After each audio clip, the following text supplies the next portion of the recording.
And we actually hand sort the grapes. So we touch every single bunch of grapes. We pick any raisins out. We pick any underripe grapes out. Every grape that goes into every ferment is absolutely perfect. So we're really excited to share a few of those precious bottles with you today. These are the owner's picks. I want to make a trip out. You are literally seeing the future 2022 wine. We were actually just getting to know each other, kind of needing each other because we've got such a diverse group of women. And working as a consulting winemaker starting 11 years ago. Thank you for sharing it with everyone. And with that, I might hand it back over to Kelly to close us out with some yummy wine. These are actually all the sorted and destemmed berries that we've got here. And these dudes are currently going through fermentation, so smelling really good. To see these folks here and what you're doing and how you're bringing these amazing, wineries and vineyards to us, even out here on the East Coast. And Brita and I are already talking about how we do more events. Cheers, guys. Cheers to all of you. Salud. Yeah, Thank you. Cheers, everybody. Thanks for joining us.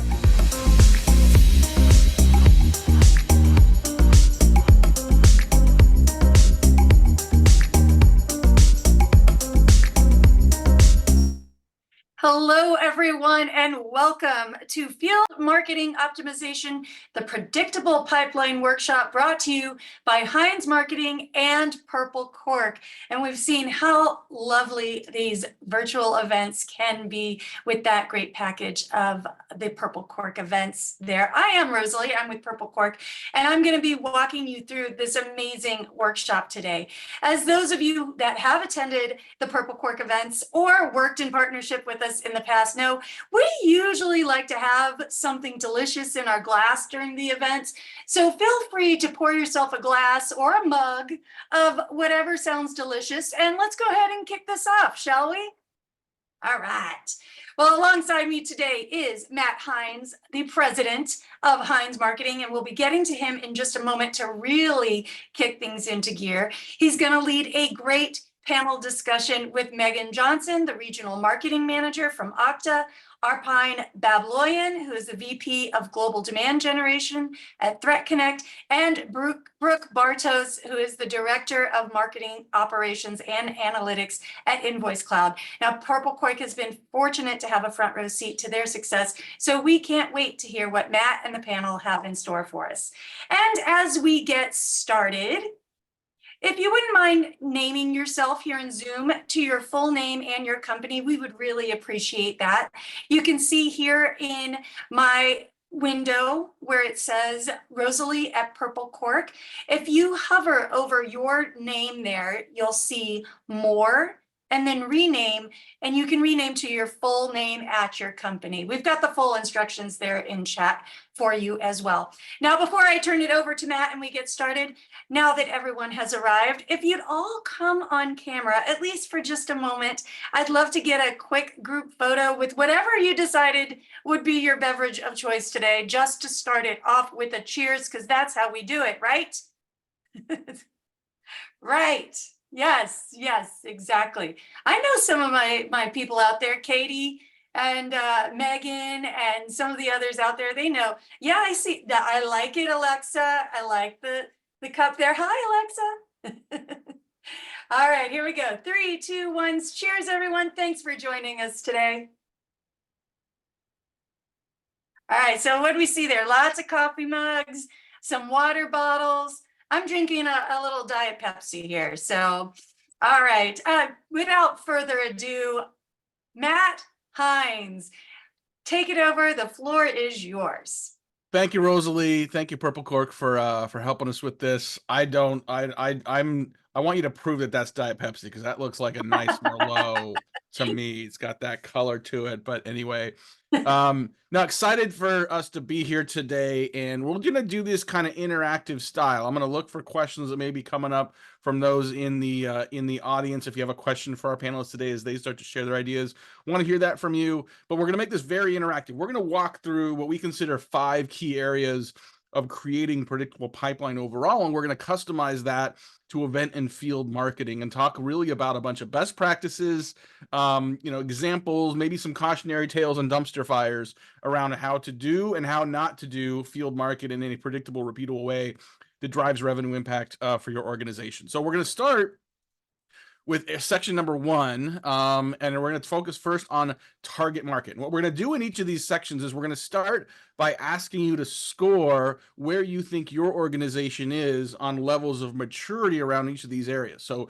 start with target market, meaning the companies you're going after, how well your organization has defined, enumerated, and follows that target market criteria, as well as who in that organization you're selling to. So Guillermo, let's start with that survey, and we'll go from there. So just where do you think you are in terms of target market? Are you sort of at an early stage? Do you feel like you're kind of doing it ad hoc? Is it defined but not consistently promoted? Is it managed fairly well, or are you at the top of the list? Are you doing this in a premium optimal, well, self-reported data as best you can, and kind of see where we go here in terms of everyone filling this out? Panelists, not surprising to see we've got a little bit of all of the above. I'm happy to see this is a little more on the advanced side. I feel like ICP, defining who we're going after, is like everything flows from that, right, Megan? Like if you can fill the room with people, but if they're the wrong people from the wrong companies, you're doing yourself a disservice and probably wasting some money. So talk about how important that ICP is and how do you operationalize that in your field marketing efforts? Absolutely. I think a lot of the ICP conversations that we have internally, it comes from even our product marketing and different teams that are able to look at, okay, in market, what data do we have? What narratives do we have? We have tools that are really helpful, like Sixth Sense, looking at keywords, looking at titles, and being able to really analyze across the teams, where do we see who our target market is. We've looked at our buying teams. We have 2 primary products. So looking at who is actually going to be the buyer, who's going to be the influencer in this. And then from there, what are the scorecards that we need to look at for net new names, QLs, all of the different feedback. Does that help answer the question? It does. I mean, but how do you, when it comes to like making sure the right people in the room, I mean, is it invite only to say you have to be from certain key accounts? Do you filter to make sure it's the right people and decision makers that need to be in the room? Like, how do you manage that at an operational level? Yeah. Our content team has identified with the different, we have this thing called events in a box, which is a really robust bill of materials. And so they'll identify this is a more practitioner level event, or this is a more C-suite level piece of content. And then from there, we're able to work with the team and create a target list around, okay, is this director level and above? Are these conversations being had at a practitioner level? Our workshops are really great for, manager and below, but the director level and above, like the more hands-on. And I'm in an enterprise segment, so it is more white glove, high touch.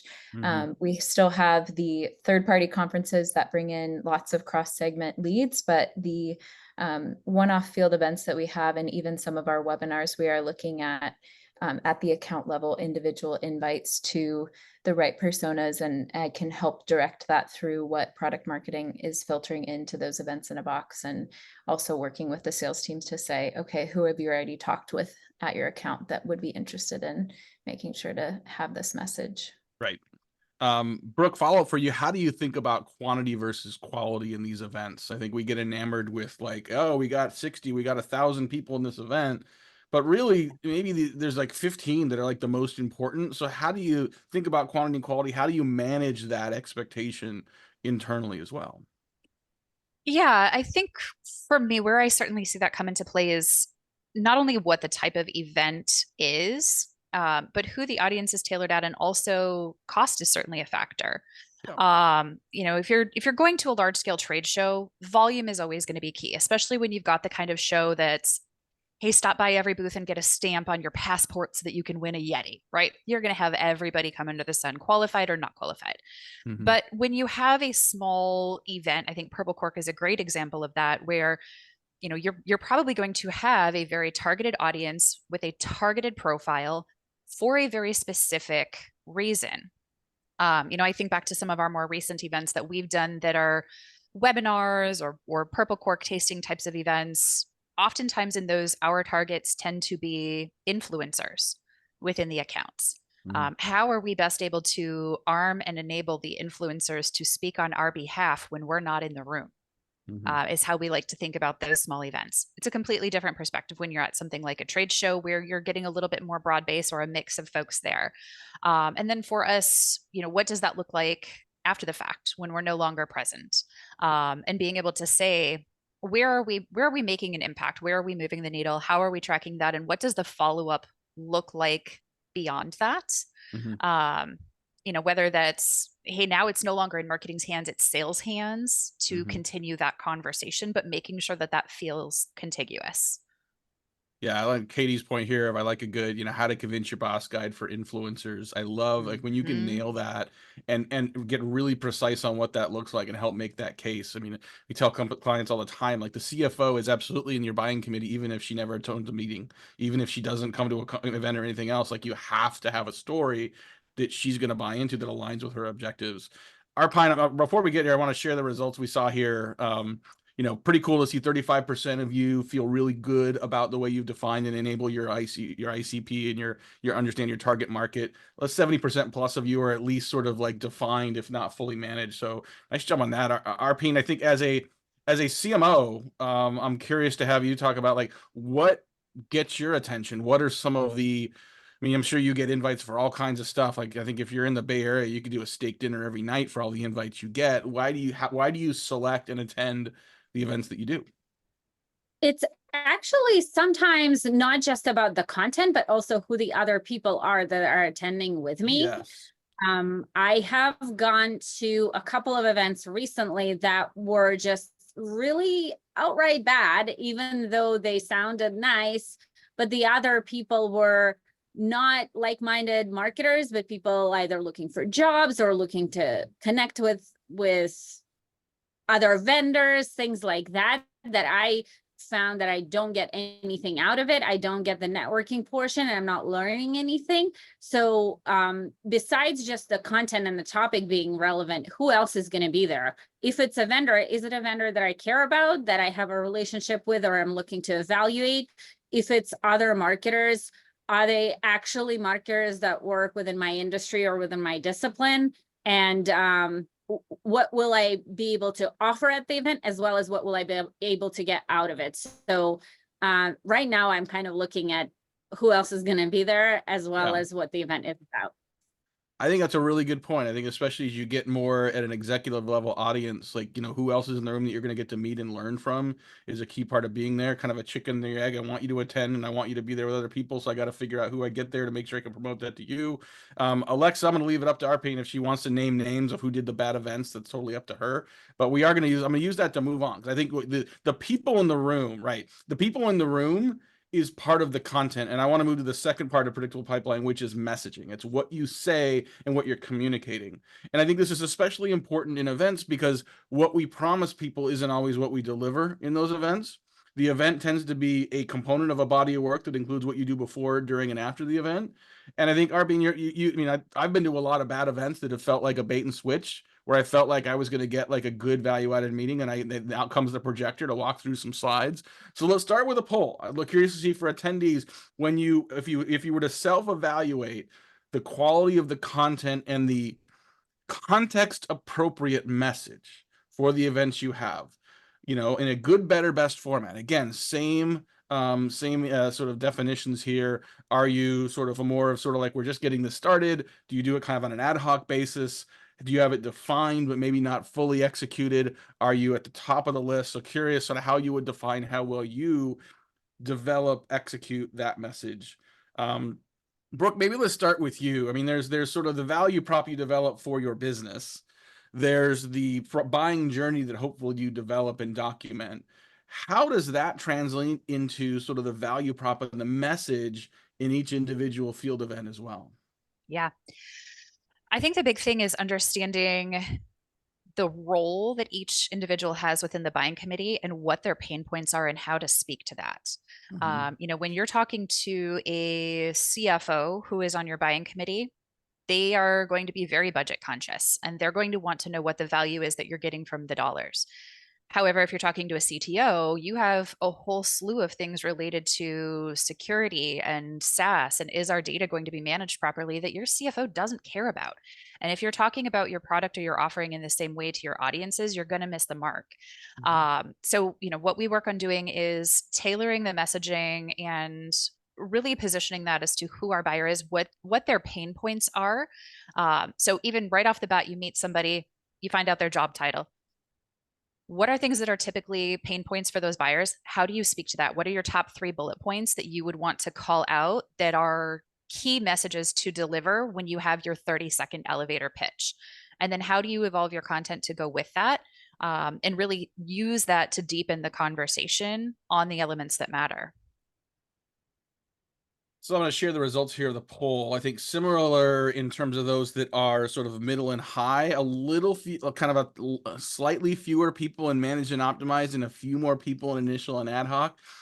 This is hard to do, Megan, because we can be well-intentioned in our invites and in our intention of what we're going to do, but then we're sort of, left at the mercy of whoever's in the room. And, God bless those sales reps. They're just trying to close the deal. They're trying to hit the number, but sometimes they get a little aggressive in the room, right? And I always think that, whether it's a wine tasting or a steak dinner or like whatever the event is, if you create an amazing experience, like you earn the right to have a conversation with them the next day. You earn the right to have that next level conversation. You don't have to bunch it all in one. This isn't a timeshare presentation for most of us. This is part of a body of work.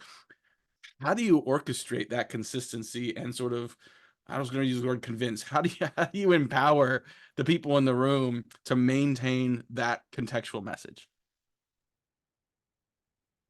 What's valuable about aligning the target audience and the content, and not just the content, but also who's in the room, like you were saying, your peer-to-peer relationships that you can benefit from, is really fostering what are people actually interested in. I think the whole human concept of, if you take an interest in me, there's a level of like interest that can be known and returned back. And so with our sales guys, a lot of times we recommend, like, you don't have to close the deal day of. This is a time to nurture the relationship. This is a time to figure out who are they? What do they care about? What is the, like you were saying, for each individual target audience, the CMO and the CFO are going to care about 2 different things, but they can align on something around the product that is ultimately a business goal together. So being able to be good listeners, being able to ask good questions, being able to also from there know, how does this tie into this top level content? Are we talking about product messaging? Are we talking about more in general? Like, for instance, for us, we're in identity and cybersecurity. So there's a workforce maturity identity journey that people are on, or here's your identity threat protection. So being able to take that content and say, hey, what's going on for you, and just get curious, and encourage them to have conversations that are not just related to the sales, but actually getting to know and fostering those relationships with peer-to-peer. And if that makes sense. Yeah, it for sure does. Arpine, I think last question, maybe we'll throw to you. What's your perspective on premeditated versus on-the-fly content in an event? Like when you sort of predetermine like what the content should be and what you want to present, versus taking an audience and throwing questions at them and making it more interactive. It's a little riskier, but it sometimes has the potential of creating a more intimate, a more engaging, a more relevant conversation. Is there a time for one? Is there a time for the other? What are your thoughts? Yeah, I think a healthy mix. I think premeditated is always good to have, but use it as a backup plan. Yeah. So I think the best events, the most intimate events, as you said, Matt, are on the fly, where people are engaging, asking questions, answering questions, talking to each other. And if that happens, that's great. And the best events that we've done are the ones where we don't have to say a word. People are talking to each other and engaging really well. But you have to have a level of premeditation, because what if that doesn't happen? And then there is the awkward silence, or there is this one weird person who always talks and takes over the whole event. You want to prevent that from happening. And doing events for a long time, you kind of know what are the possible scenarios that might happen in this case. And that's when your premeditation portion comes in. And that's when you have to stop the people who are talking and shouldn't be talking from talking, and kick in with your preset questions. Another great way too that we've been doing that worked for us is it's sort of, you solicit questions and topics in advance, and you can encourage people to do it through different ways, like, you know, gifting if you submit a question for this virtual event, when you register, things like that. And then use that to shape the conversation that you're having at the event. Because then A, those people might be more willing to show up because they asked a specific question, they want to hear the answer. And B, it feeds the content that your presenters and panelists might be speaking about. So that works well for us. We've been using it quite a bit too. So that is on the fly, but you know in advance what they're going to ask. Yeah, I mean, I think the answer seems to just be prepared, right? Be prepared to guide the meeting if you need to. Be prepared to let it roll. I think if you let it roll and allow you to have some flexibility, if that's what the audience is interested in, if that's what they're rolling with, create something valuable. And I think, where to go to Anthony's point here, if you're in cybersecurity, you may have people that aren't as willing to share. Like I've seen this work in, like, if you have a group of people that are like healthcare CMOs, like they might compete with each other, right? So you got to be a little careful in that audience, like whether that's going to be an interactive format or not. All right, let's move to the next category. So we've covered target market, how well you define your ICP and buying journey. We've talked about messaging and content strategy. Now I want to talk about sales cycle. And in a broader context of predictable pipeline, we talk about how well have you defined and are you enabling a consistent approach to an integrated sales and marketing motion, right? So I would expect most of you and most of the people on this call, if you're in complex B2B, you're no longer like marketing's the top of the funnel, sales is at the bottom, like you throw leads over the fence and hope that they take care of them. It's really more of a fully vertical, bent where marketing and sales have jobs to be done at every stage. And so that coordination gets a lot harder. So Megan, when it comes to events, when it comes to field events, and first of all, like Guillermo, let's throw the polling question up to get some maturity ratings here as well. So again, good, better, best, initial, ad hoc, defined, managed, optimized. How well are you mapping your field events to the sales cycle, to the buying journey that you have defined and operationalized between sales and marketing? Easier said than done, Megan, to do this. How do you think about different audiences, different event types, different cohorts based on where they are in the sales cycle?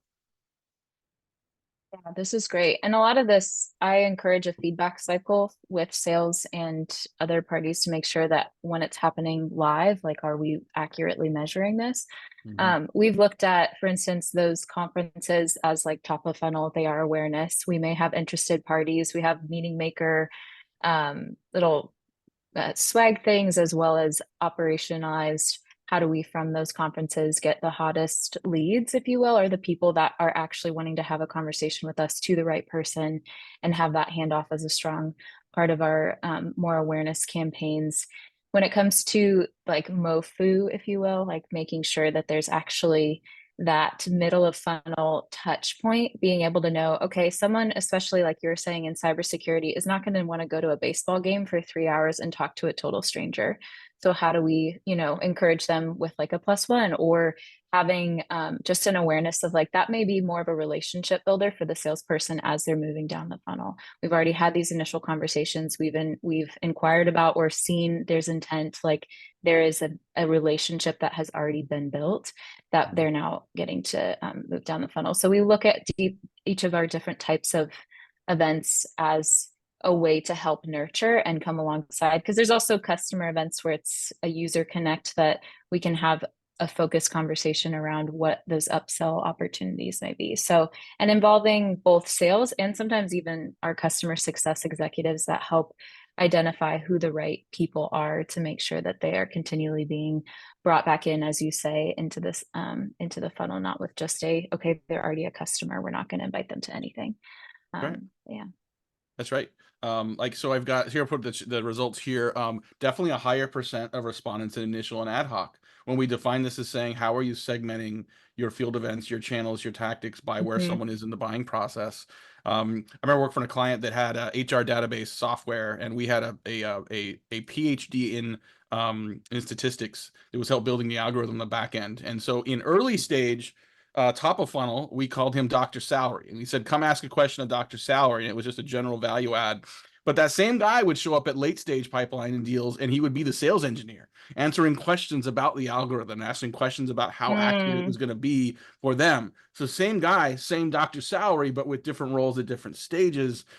Brooke, I mean, would love to hear some examples of what you have experienced directly as part of the buying journey, or what you have done as a marketing leader to make sure that the event and the context is appropriate to the stage of the journey. Yeah, I think as a buyer, for me, it kind of goes back to what Arpine said too about understanding who the vendor is, who the audience is targeted at, meaning who else is going to be there from my peer group. Mhm. What are we learning, and what the content is that's tailored to it, especially if I have some familiarity with the speaker or their roles. We try to do the same with a lot of our events, is making sure that we are putting in front of these folks individuals who are industry experts, who are trusted.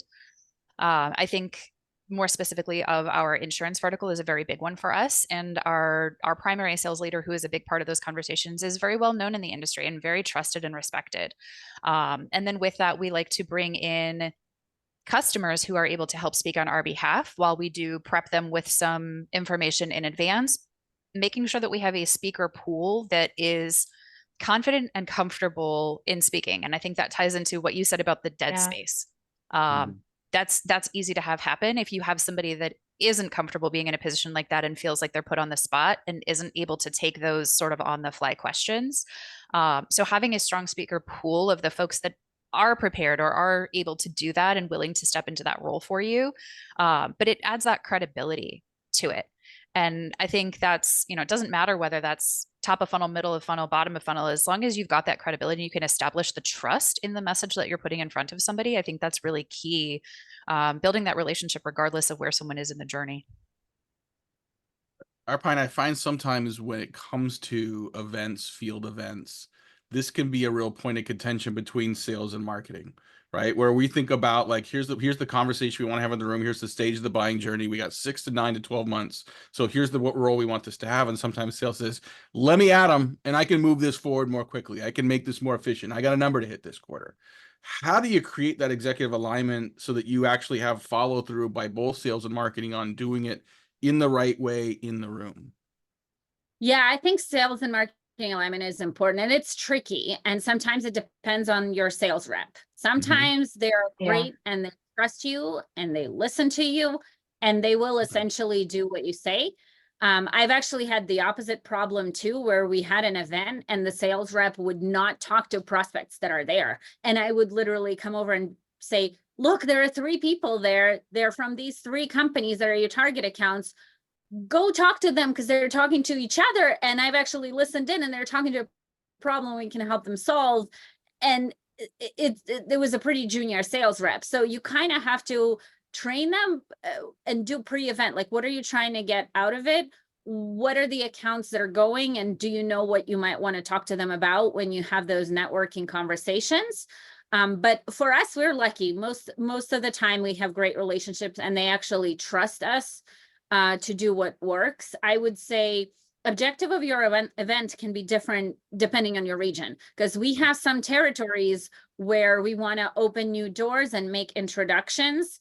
And then it's all about the content and the networking and making sure that rep actually goes and talks to everyone. And then we might want to bring in the director of sales or, someone else, because it's a different objective. Now, there are regions where the relationships have been built. We have a lot of customers, open opportunities. We just want to make them feel good. We have done events where we didn't say anything except for a couple of sentences. We've done last year when Avatar 2 came out, we did a movie premiere the day before it came out and it was in December. And so we told our customers and prospects, come to this event, bring your families, bring your kids, because we don't want to take you away from your family.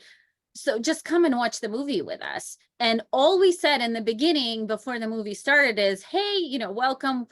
Thank you for being here. Our BDRs will follow up. They stood up, they waved. That was one of the best events we've done. And there was no sales pitch, no conversation, because the objective was to make them feel good. So I think that is also important. And once the sales team sees that you get it, they trust you.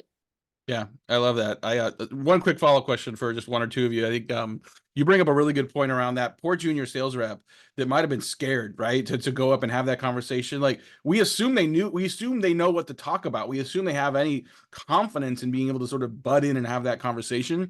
I remember once having a gal who was fairly new in our organization. We were sending to her conference, and she came to my office like a week before and says like, I'm kind of terrified of going. I said, oh, let's talk through it. So she says, when I go to a networking event, how do I bring up Heinz marketing and what we do? I said, oh, let me make this really simple. Do not, right? Just be yourself. You're representing the business. You're going to have a name tag that has our brand on it.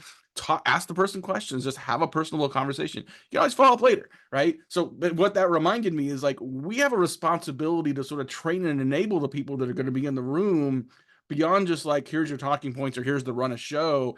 How do you do that? Like, what is our responsibility, and how do you activate that level of training and preparation for the people that are going to be there? Anyone that wants to tag this one, then we can move on. I'll to jump in because I mentioned the junior rep, and that was a lesson we learned, the hard way. So from there, we now do the know before you go prep call, and whatever rep has to go to the event, or we started bringing in our BDRs to events as well. We just do a little drill with them, and we prep them, and some of them naturally have great outgoing personalities. Others just, it takes a while to open up. And we do that one-on-one with them as well. We don't have a huge sales team, so we can do that. But it definitely helped. And then honestly, there are some reps that will never be good at events. Right. And, and that's what it is. We just bring in an IC with them. We know IC is great. And that's our networking go-to person. And the sales rep is just there. And that's fine if it is what it is. Yep.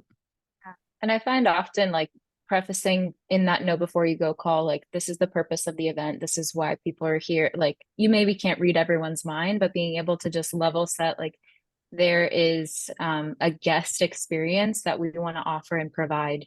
And then from there, aligning on how do we be good hosts, and just because I think sometimes people just expect to show up and it's an event versus like, you are an ambassador of your company. This is something that you get to do and represent. And then from there, like I think someone said in the chat, be a person first, but also be a kind human who cares about others and who is willing to be a hospitable presence, especially as you are hosting as a company. Yeah.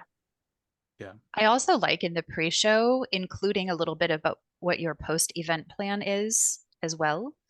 I find that takes a little bit of pressure off of the sales team, that they feel like that support continues beyond the event itself, so that it's not such a high pressure rush to get in everything that they need to get in that one conversation, but there is a plan designed to be hand in hand with marketing and sales for after the fact, and for keeping that conversation going or keeping that relationship moving forward. So I like to include that too in our pre-sale conversations or our pre-show conversations. Yeah, I love the preparation, right? And just thinking through those details to be successful. All right, we're gonna move on in the interest of time. Our fourth of 5 areas is resources and technology. I'm a big fan of strategy first, process second, technology third. And if you do it in that order, it will give you a better sense of what is the actual resource requirement to be successful without over engineering it, without letting the tail wag the dog. So let's throw the survey up again. If you think about your field marketing, your event strategies today, how well do you think you have nailed the appropriate resource and tech stack to support you? Are you winging it? Do you have a couple things that randomly help here and then? Do you have the right tools but aren't quite applying them in a consistent way? Or are you fully managed or optimized on how these tools are applied today? I have a sense for where this is going to go, but Brooke, let's go back to you. Like, what are some of the resources and tools? Like, I don't want to make this all about technology. Yeah. So what are some of the resources and tools that you find are most important and effective at helping you manage your programs? Yeah, I think it's a combination of those. No, I'll asterisk this by saying that my career in marketing started in field marketing, and now I'm in marketing operations. So this is very near and dear to my heart. But I think the big piece of it is understanding how are we supporting our teams in collecting the information that we need at the shows. So whether that's through scanners with notes or marketers there, or just getting that information back into a place where they don't have to remember it off the top of their head. So maybe CRM, maybe your marketing automation system, scoring folks that are there against your scoring model. But then how are you tracking the follow-ups? So for us, one of the things that we do is create tasks in Salesforce. We assign those out to the owners. That way they know if an SDR had a conversation and they weren't at the show, they know what was said there. All of that is tied back to the campaign in Salesforce as well. We put those notes from the meetings right into the campaign member object. So that way, whether it's an SDR, BDR, AE, sales manager, or sales leader, everyone can go there and see what was discussed during those meetings and how that is going on beyond that piece. And then for us, by being able to track things like tasks, are people being followed up with an appropriate time? Are there questions being answered? Are we continuing to have that one-on-one outreach, even if it's just somebody gets an email out of outreach or sales loft, hey, thanks for connecting. We're still maintaining that connection before just dumping them into a generic marketing nurture that has no goal tied to the depth of the event. So we try to run those two pieces together. Thank you so much for taking us there. And Megan, I'm gonna ask you a follow-up question after we show the results here. I was not surprised to see that we are further back in the maturity curve here. I think this isn't necessarily because people don't know what they need. I think we always feel less resourced around the tools, the resources that we need to execute. And Brooke, one of the reasons I'm glad you took us there is you didn't make it about Zoom versus Goldcast versus On24 versus in person versus this restaurant or this bar, but it's that body of work, right? Like if you're going to do a field event, activating that is done before, during, and it is fully executed or fulfilled in the follow-up. So getting that right and committing to that is important. It's amazing to me how many people do the event, move on to the next event, and fail to do the follow-up and conversion. So Megan, what are some of your best practices and favorite resources and tools to be more effective at that? And to be honest, I try to go simple rather than having multiple steps in the process. We'll upload the lead list with the notes that are there and make sure that those are attached to the individual lead record. And then from there, communicating whether through email, Slack, what are the actual action items from here. So clarity around what is the follow-up, clarity around what was the event, clarity around what conversations or content may have been had at the event. And being able to we use Salesforce. We can use ZoomInfo if we're missing, all of the things. Not that we want to get down the rabbit trail of what are all of the tools, but I think the process from start to finish being clarified, simple, and the handoff being strong, as well as defined. Like we have an outreach template that they're able to use from events to be able to plug in the name, make sure that there's a touch point beyond, like you were saying, oh, we know they're interested in OIG. We saw them at a conference. We're going to go talk about that with them. To like, thank you for attending. It was great to meet you. And having all of that and putting that in our Salesforce campaign so that as they get the QL, however they get the actual lead record, they're able to see the follow-up item that's there too. And then we follow up with them a lot of times as RMMs to say like, hey, this person's been sitting there for a while. I want to make sure you know about these resources that are available to follow up, because they have 20 million things to do, and so do we, but we want to make sure there's success of the programs and all of that. Yeah, for sure. Anthony, thank you for that question. And we're going to get to questions here in a little bit.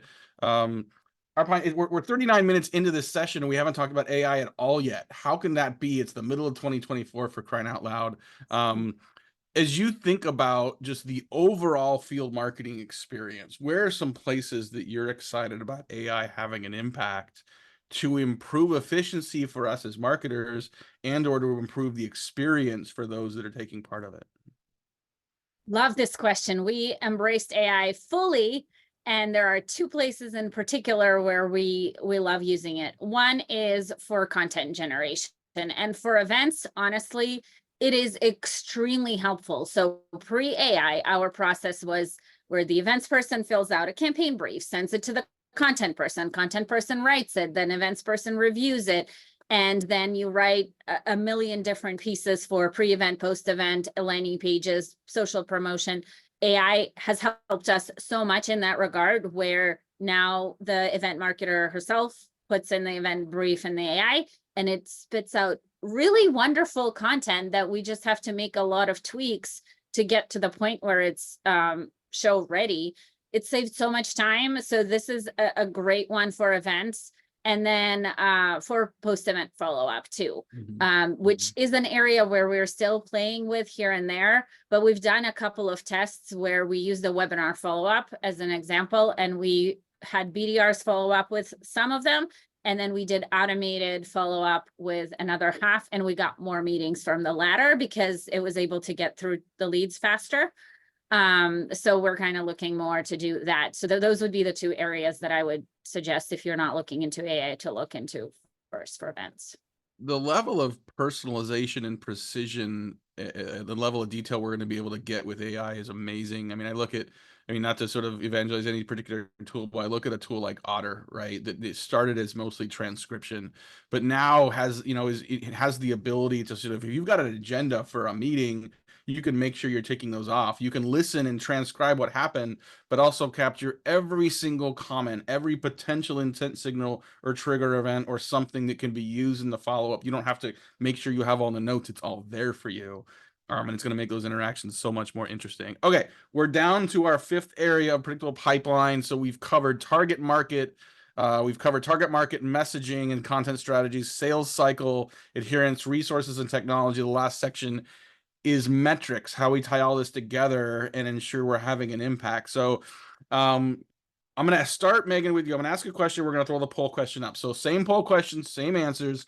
How well, not just how well did your scorecard develop, but like how well are you measuring the right revenue responsible elements of a field marketing and event marketing program? So good, better, best. Let's see where everyone is on this. Megan, what is on your scorecard and what do you wish was on your scorecard? We are really top of funnel heavy. So we have net new names, attendees, QLs. The metric that all of us are really based off of is stage 2 conversion. So opportunities created. I would love personally as a field marketer to see opportunities move down to like middle of funnel too, like being able to support the sales cycle. Cause I think at this point there's like here's your lead, see you later. And wanting to make sure that those conversations are actually accelerated. And I know in some organizations for field marketing, it is more top and middle or there's certain allocated. So I kind of do that ad hoc, making sure that we still support our sales team with getting those opportunities to actually progress. And then from there, yeah, I think that's the biggest one that I think about when it comes to just partnering with sales is making sure that opportunities are not just created, but actually accelerated through the pipe. I've been excited, Brooke, to ask you this question as our panelist. That's our MOPS leader. We are at the mercy of the quality of our data in some cases when it comes to reporting the efficacy. But I think we also run into that question of attribution. So if you say I had 100 people signed up and 80 people showed up, okay, great. But like, that's just that meeting as opposed to what happens afterward, right? And so I'd love for you to talk about how to create attribution models and how to create a scorecard that measures the effectiveness of the event, but also puts that in the context of the broader buying journey that it is part of, that it is impacting. Yeah. So I'm going to throw tools and tech into here just a little bit, in the sense that a lot of our attribution is external to Salesforce and our marketing automation platform. We use Caliber Mind and Tableau. The reason being, the struggle that we have is not unique to us. We do actually an opportunity-led funnel within our organization as opposed to an account-led funnel or leader contact traditional funnel. We also typically on our opportunities will have limited contact roles. And so that makes any kind of Salesforce attribution extremely difficult because it's not going to pull those opportunities onto campaigns and give those attribution. We have to do that externally. So what we do instead is our attribution is based on any activity for any contact within the account, regardless of their contact role on the opportunity. And we do that over in Caliber Mind. And our marketing team is measured on pipeline influence. We have both pre-qualified and post-qualified influence. Qualified is basically similar to what would be a sales accepted in a traditional org. And so we measure against that, and we actually look at all of our touch points against an opportunity and use that for our attribution to say, is marketing influencing the accounts that we either qualify, sales accepted, or where they have gone on to close one, and which of our events are doing a better job of that. Where do we want to spend more money? Where are we falling down, where these events may not be a good fit, or where there may be a process that's broken that we need to revisit. So that's typically how we look at ours, as more so how are we impacting these? Is marketing influencing these deals? Are they moving faster? Are they closing at a greater rate? Are we looking at that engagement? And we look at a 1 year view from events, because we often find that 3 to 6 months following the event is where the biggest actions tend to occur. So we touch somebody there, great. Then what happens? And are we doing our job in helping to make sure that the messaging that we've put there and what we've given to sales is pushing those people further down funnel or crossing the finish line? Yeah, I love that. Here's what we saw in our last survey, guys. Again, this is kind of similar to the resources and technology side. More people less satisfied with what they're able to report. If we had a follow-up question, I'd ask, is this because you don't have the data? Is it because your organization disagrees around what should be measured? I feel like this is kind of Arpine, this kind of gets us to the hot potato of like, how do we justify some of this stuff? How do we build a budget that includes these more actively? You could have a CFO that says, listen, it's a lot cheaper just to send an email versus send someone a couple bottles of wine. It's a lot cheaper just to do a webinar than actually try to get people together at the next industry conference. And so like events and field marketing can be a higher weighted expense in the general marketing mix. How do you talk about the impact that has, and how do you help justify that with your scorecard, but also telling the story behind what that scorecard shares? Yeah, I would say always combine the data that you can stand by. So all of the things that Brooke talked about, measuring all of the leads, the SQLs, the opportunities, whatever stages you use, and the influence pipeline. But not just say, oh, Salesforce report shows this. Know what's behind it. Know what a campaign response means. Know if it's pulling from an account or opportunity, if it's pulling from a specific contact, so that if somebody asks you this question, you actually know exactly what the data means. But then also get anecdotal data. Survey attendees after the event, survey sales reps, get those quotes so you can tell a story and also back it up with the data.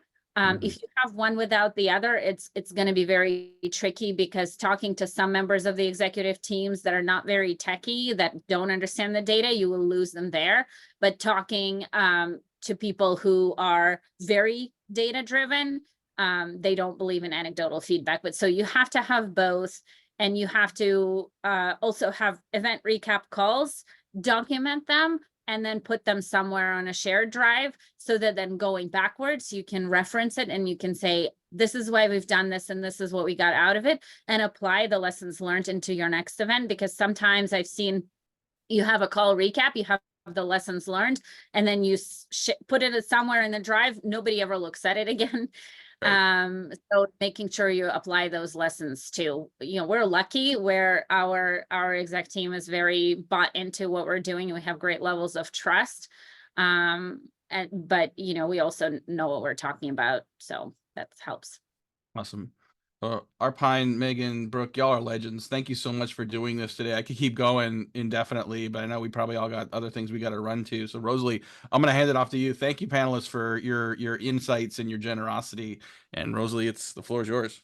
Yeah, great discussion. I know that there were a lot of questions that were being dropped into the chat during that discussion. I think that most of them were answered. If you had a question in the chat that did not get answered, feel free to shout that out now.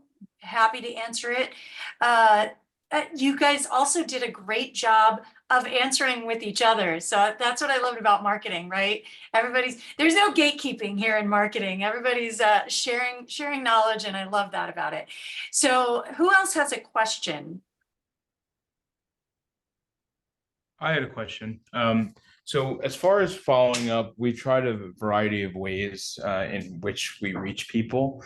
And, we've gotten success and no success from both of those ways. And we juggle with, using the standard HTML marketing type emails for people to click through. And then we've also tried to get more personalized with plain text that looks personalized.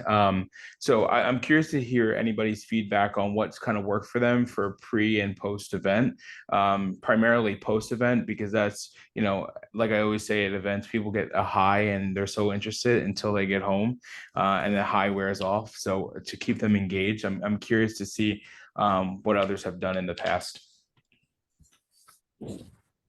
Love that. So who knows how to keep that high going after the event? Who's got a good example of that? Yeah, I'm happy to take that one.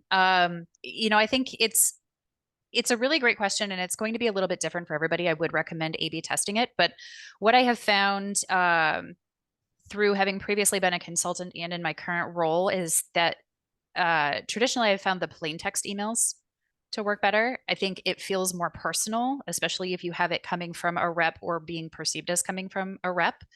The other thing to consider with that is what are the industries that you're working in? Cybersecurity, finance, insurance, government tend to have a lot stricter inbox deliverability filters, where things like images or even HTML altogether may be blocked for security reasons.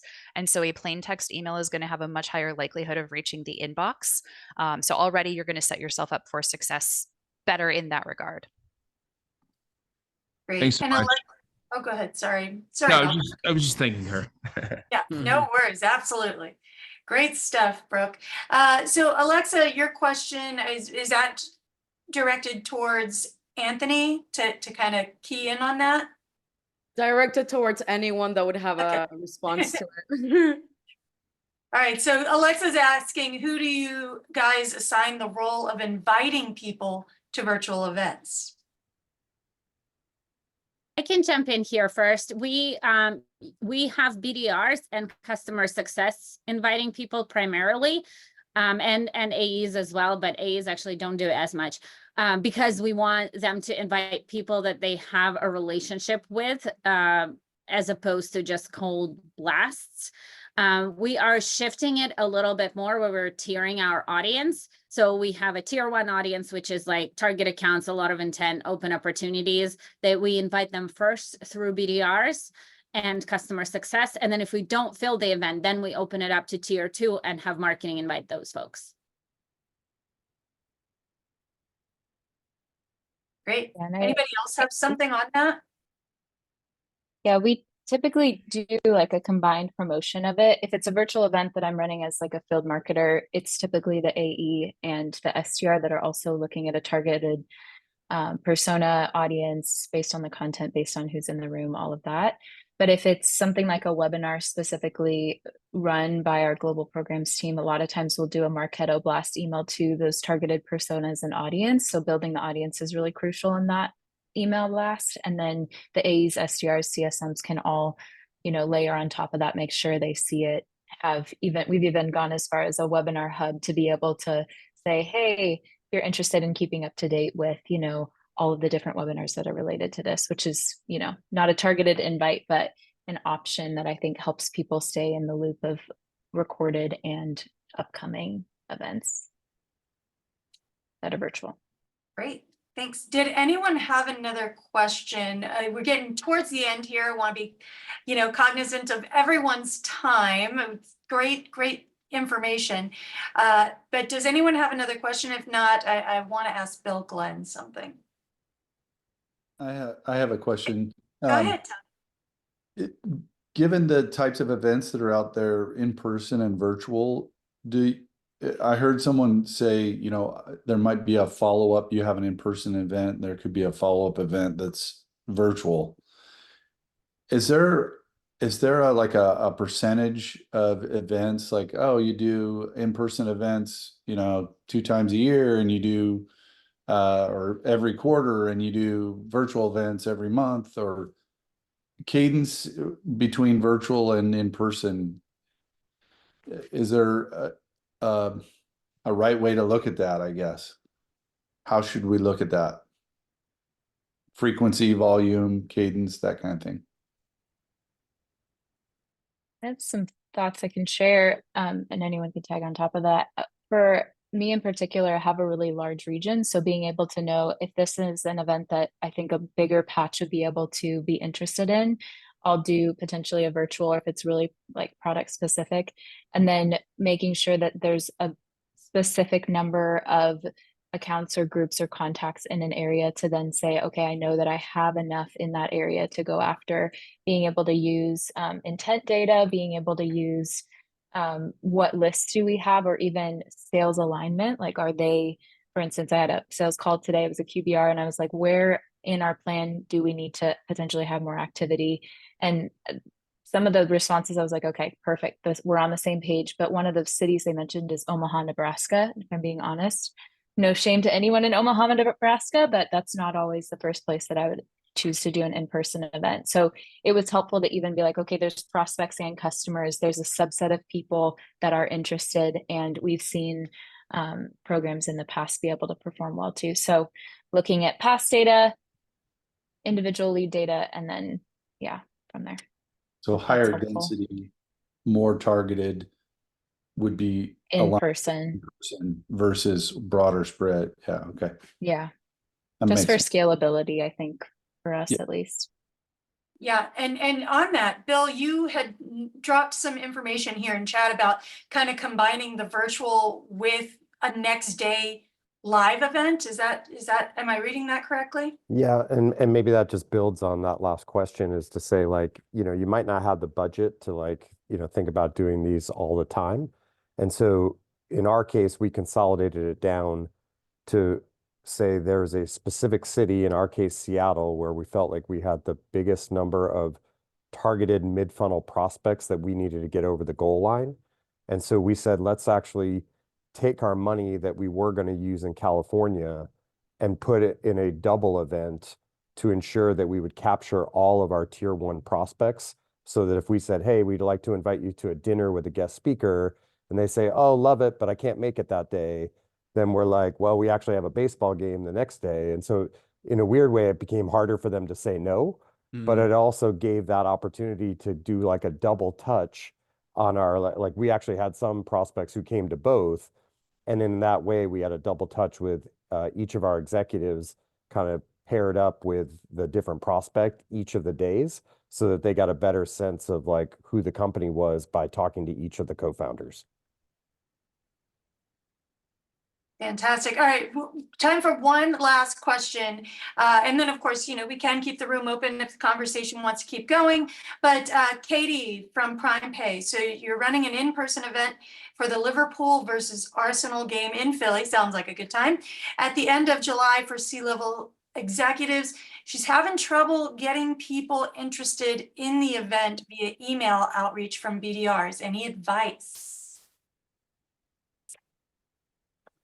What other channels do you have at your disposal, and would you be open to using? I think LinkedIn, InMail, targeted advertising, and then the emails that you're sending, are they sending them through something like Outreach? Yeah, they're going through Outreach.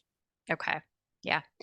Yeah, I would look at, you know, are they also picking up the phone, or is it just email? Email and phone. We've had some trouble with promoting events like this on LinkedIn in the past, but with like bot registrations. So, but is it worth it? Because there's only 15 spots in the suite total. So it's like, do we open up for volume, or? I might go like the LinkedIn InMail approach as opposed to the ads. Just like you said, bots and spam registrations could be a problem, especially if you've got such a small group. But maybe try the InMail approach and see if you can't get a hold of somebody that way, if maybe email is just not their method of choice. I would also think about like a peer-to-peer invite, right? If you're expecting a C-level to come, like an invite from a BDR may be a mismatch, versus if their comparable peer at your company sends them an invite, even if you're orchestrating that in an Outreach or sales off or somewhere else. If I feel like I'm being invited by someone at my level up here, I might be more likely to respond. Very good. Yes. Yeah. And then I think the peer-to-peer messaging too, I think one of the panelists mentioned it before, like if you can mention that there's these few companies that might already be customers too going, so that there's this sense of like, oh, the AT&T CISO is going to be there. Maybe I want to mingle with him or her and be able to do that. So, yeah. All right, Great. such Thank great you. stuff. And I know, I just want, again, I want to be cognizant of everyone's time. We so appreciate you taking a little bit of time out of your busy days to join us here. From everyone at Purple Cork and Heinz Marketing as well, I want to thank you for making this hour so much fun. And a big thank you to Matt and the team for bringing us all together. So Matt, any final thoughts from you? No, I just appreciate the open dialogue. I appreciate being honest with everyone being honest with these surveys. And yeah, I mean, this is a journey, not a destination, everyone. Like, I think it's a lot of things that we continue to think about to get better. I think the most important thing is to think about the revenue outcome of the work you're doing. Think about the event as part of a body of work, and align with the objectives of the rest of the go-to-market organization when you think about those events and the impact they're going to have. But I think that the topics and the best practices today were great. So thanks again to our panelists. Fantastic. So like I said, feel free to stick around, continue the great conversation, maybe the end of the event, but it doesn't have to be the end of the fun. But from everyone here at Purple Cork, have a great day, and we'll see you next time. Bye, everyone.